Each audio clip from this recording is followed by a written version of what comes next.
What's going on, guys? Spud here, and welcome to episode 54 of the Roundup. It's been a couple of months, but we are back today. I'm recording this on the 2nd of November in the morning. I'll upload it on Wednesday. But we are going to be talking a little ROSTERMANIA stuff. The rosters seem to be almost done now for the season, but we're mainly going to be looking at what is happening for the 2026 CDL season, which will be starting in December, I believe. We'll find that out, obviously, very shortly. Now, as you can see, obviously FaZe I've put on the thumbnail, but I've changed their colours because it is more of the FaZe Vegas is more of like there is a lot of pink sometimes, so I think this makes it easier as well for when we do LA Thieves thumbnail red, because the Thieves and the FaZe thumbnails are the same colour. It was the only teams that had the exact same colour, I believe. Um, so I think this might look better now. Obviously, I think all the other teams are going to stay the same colours that I've been doing. I don't think anyone else has had a colour change. Obviously, Falcons are now Riyadh Falcons, but they're still green, I believe. Yeah, if you do enjoy though, obviously do like the video. We will obviously be uploading one probably closer to when the season starts, but obviously I wanted to get this one out. It's not going to be like a massive episode. It might only be a 20-minute episode, but obviously I wanted to get it out and record something because I feel like it has been a long, long time. Regarding other videos on YouTube, obviously we're going to be doing a Spud Ball soon where we talk. I was going to do one about Arne Slot. I don't want to do that. What I will do though is the Premier League team of the season so far after 10 matches. Obviously some teams play today and tomorrow, so I'll wait until those games have happened in case something changes. I don't think it will. I really like the team I've built.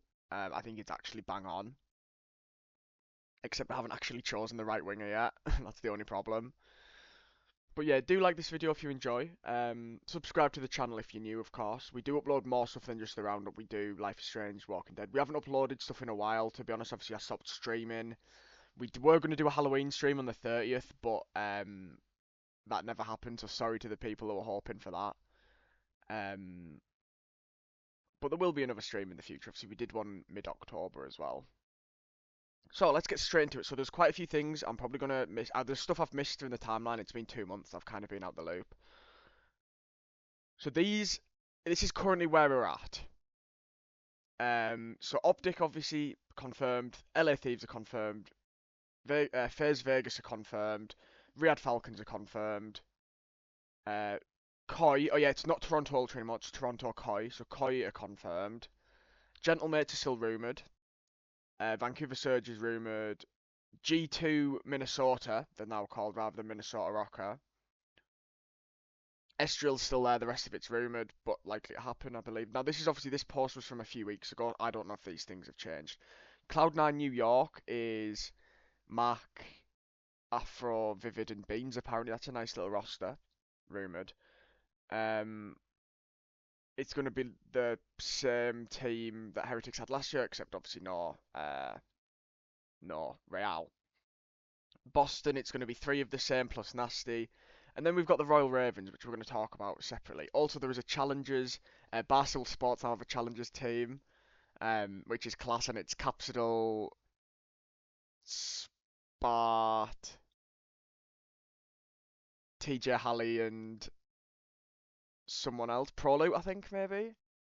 I might be wrong on the Proloot from, but yeah, that's what the rosters are looking like. Based off what we've got here, I think the best rosters are the top three and Toronto Koi.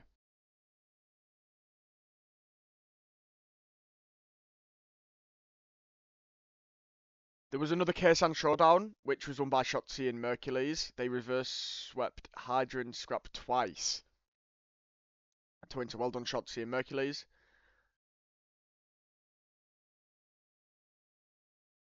Um, yeah, obviously, Rocker, they put out a fake tweet that they were going to be G2 Berlin. Obviously, not Berlin is in Berlin, Germany, but it's G2 Minnesota. I think it's good that Rocker are now G2. Because obviously, like, G2 is a big brand in esports. Obviously, G2 CS is my favorite CS team, for example.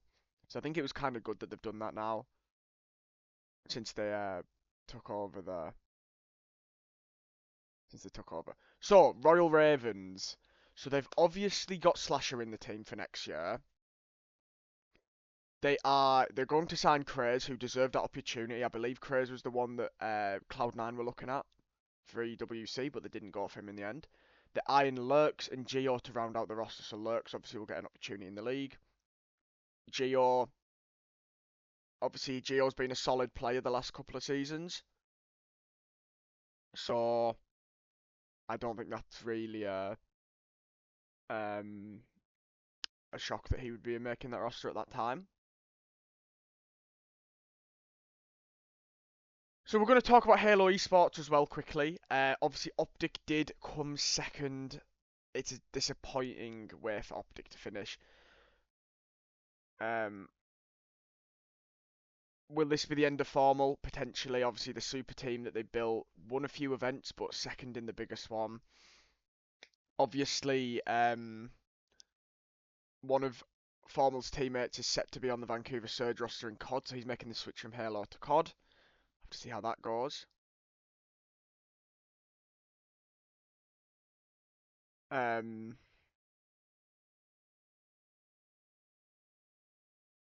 yeah. FaZe had a horrible Halo World Championship. 12th is crazy. I don't know what happened to them there. I didn't watch any of the event, I will be honest, but yeah, that's bad. Yeah, Optic Legend, that's the one that's joining Surge apparently.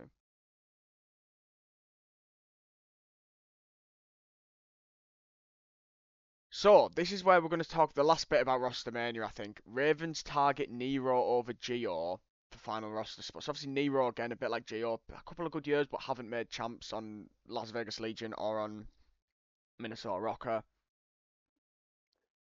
But Ravens now want Nero for that final roster spot. So we'll have to see how that goes. Obviously, I think Nero deserved to be in the league, but I think Geo did as well. And I think it's a bit of a shame that Geo might be starting the season in challenges. But I think he'll definitely be someone that will get a chance to be in a roster soon. First of all, we're going to talk about this. Shout out to Breaking Point. I'm literally just using your fucking feed for this video. This is the best comeback in hard point. 20 seconds to go.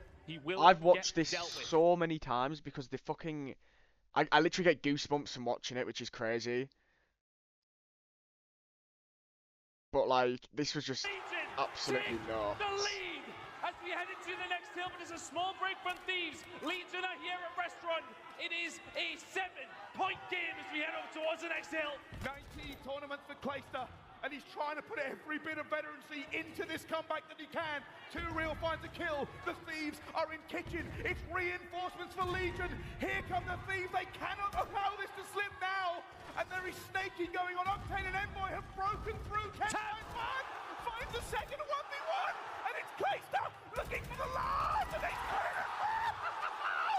10 seconds, 10 points. The comeback of the CDL year.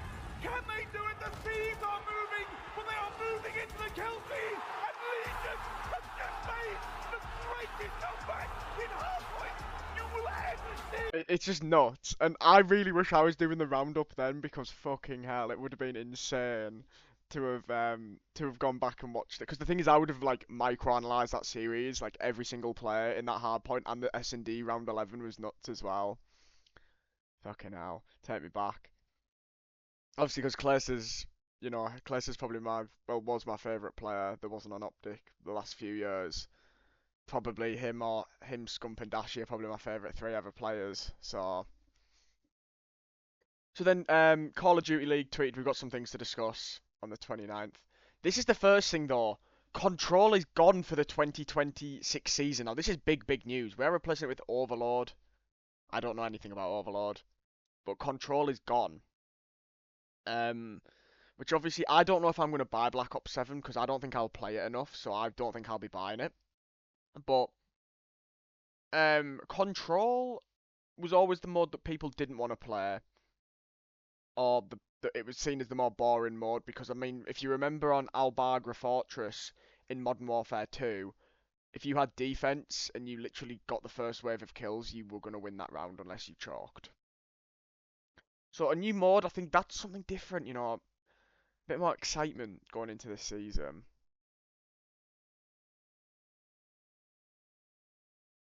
Right, format changes. So we're gonna have a look at this now. Um, so qualifying weeks. Each major features online qualifiers to determine seeding for the LAN tournament. There'll be 5 weeks of qualifiers for Major 1, 6 weeks for Major 2. Fucking hell. 6 weeks of online qualifiers. And 3 weeks for Majors 3 and 4. Teams will face off multiple times across each stage, fighting for critical CDL points. 10-team Major 2. For the first time ever, the CDL will run a full round robin during the qualifier stage where all 12 teams face each other across 6 weeks. That's why it's a longer qualifying, right? That makes sense. The top 10 teams advance to Birmingham, which obviously Birmingham in England, with the top 6 spots earning directly into the main bracket. Teams seeded 7 through 10 will compete in a play-in match for the final 2 spots.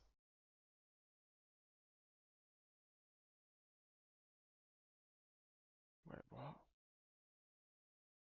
Wait, they've missed that. They've made that a mistake, haven't they? Teams seeded 7 through 10 will.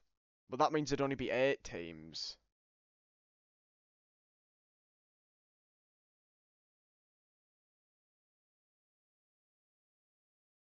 I'm not really sure how that's gonna work. Because like it says that there's 10 teams that go through. The top 10 teams advance with the top 6 earning spots directly into the main. Oh! No, I've get it. Sorry, I've misread that. So the 10 teams will go 7th to 10th basically have to do a playing match to get into the 8-team bracket, but they get to go to the event. Obviously, it's a bit shit that the 2 teams that don't actually get to go, especially some of them will never have gone to the UK to play Call of Duty.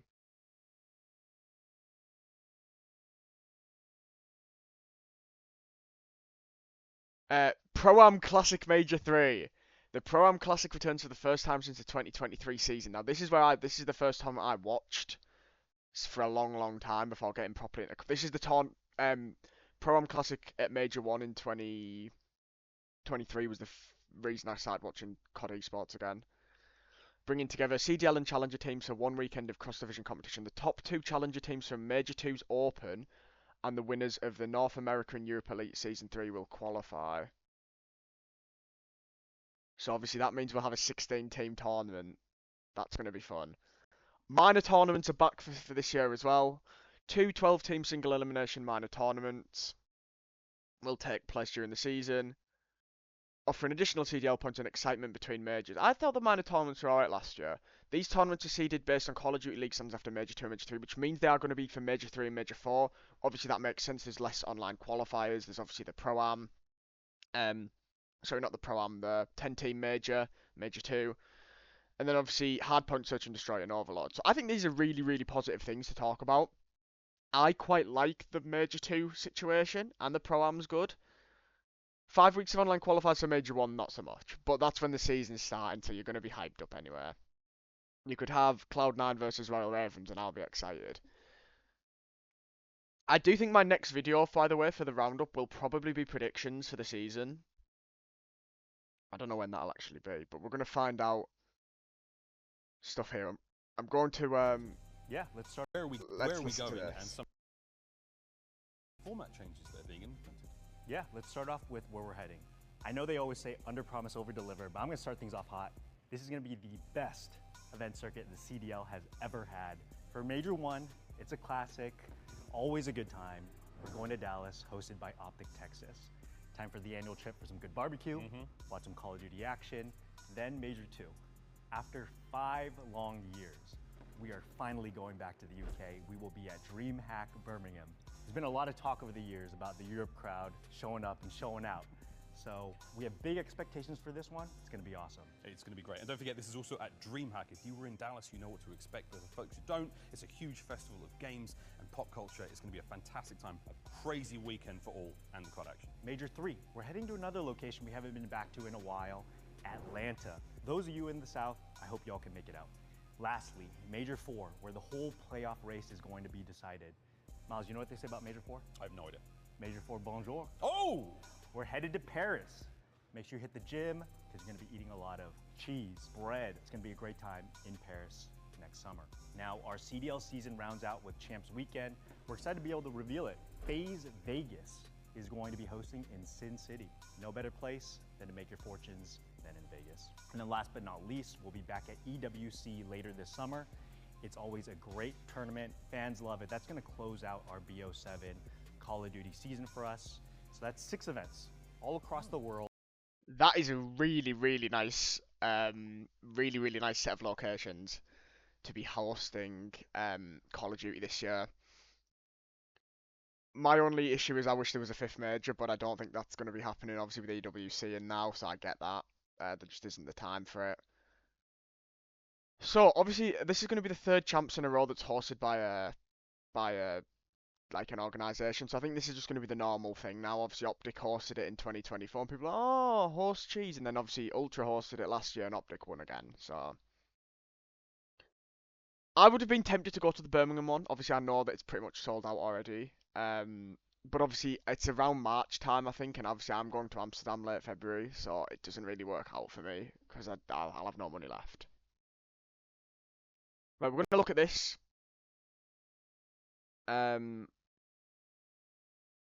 Here it does say that it's hosted by Gentlemates. Obviously, the Paris crowd is going to be fucking outrageous. So is the one in Birmingham.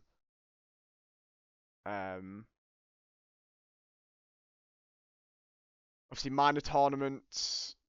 That's how the stuff works for that. Challenge is also having an update. 4 open tournaments and 4 elite stages. That's an expanded schedule, which hopefully gives it more opportunity for Challengers players. The CDL is back on Twitch as well. Which I think is really good. But do you know what? There's my unpopular opinion. It's better on YouTube because you can literally go back and forth and pause it and shit like that. And I think that's just better. I was hoping for that picture that... Right, so opening weekend is the 5th to the 7th of... I know there, by the way, it says minor 1 and 2. You can tell by the dates that that's obviously minor 3 and minor 4. Oh wait, no, it is the minor 1 tournament. I guess it's taking place during major 3 and major 4. That's me being stupid again. So yeah, obviously the reason that the online qualifiers are going to drag for the first split is because we will have like 2 weeks of online qualifiers, and then we're going to have a Christmas and New Year break. And then we've obviously got major 1 late January, major 2 late March, major 3 in May, major 4 25th to the 28th, champs mid-July, so that's pretty sick. And obviously all Challengers events, all the Challengers Opens will be obviously at the lands as well, which is good.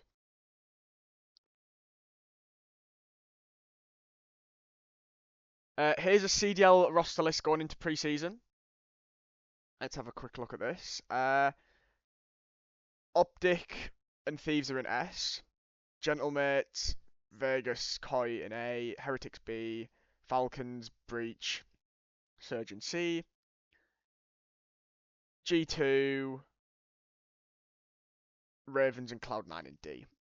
Okay, that's fair. I would have Optic in S alone, but apart from that, I think that's fair. And I think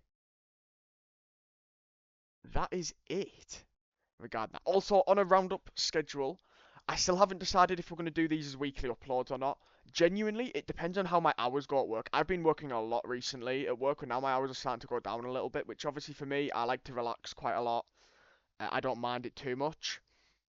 If obviously this means that I don't work as much, that means that I can do weekly roundups when the season starts again.